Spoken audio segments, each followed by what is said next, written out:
High, আসসালামু আলাইকুম, নমস্কার। আপনারা সবাই কেমন আছেন? আশা করি সবাই ভালো আছেন। তো আমিও খুব ভালো আছি। ভিডিওটা আরম্ভ করছি আজকে একটা নতুন টপিক নিয়ে।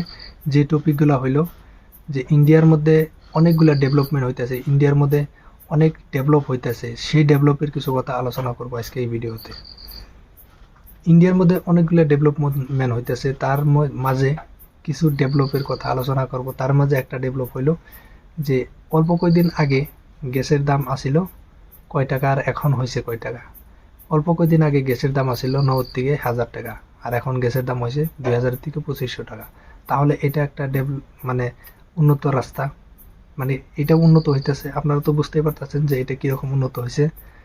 তারপরে তারপরে কি হয়েছে, পেট্রোলের দাম ছিল কত? ৯৮ টাকা।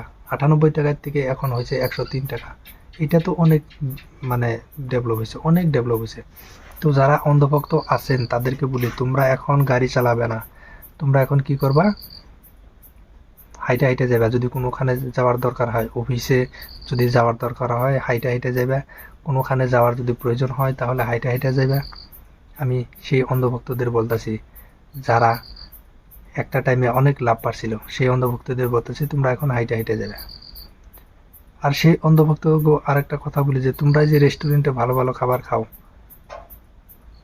হোটেলের থেকে খাবার এনে খাও, সেই খাবারগুলো এখন হোটেলের থেকে আর খাইতে হবে না, কারণ বাড়িতে বানিয়ে খাইতে হবে। তাও কি দিয়ে? লাকড়ি খুরি দিয়ে এখন নিজে বানাইয়ে তৈরি করে খাইতে হবে। কারণ গ্যাস যদি না থাকে তাহলে হোটেলে কি করে বানাইবে খানা?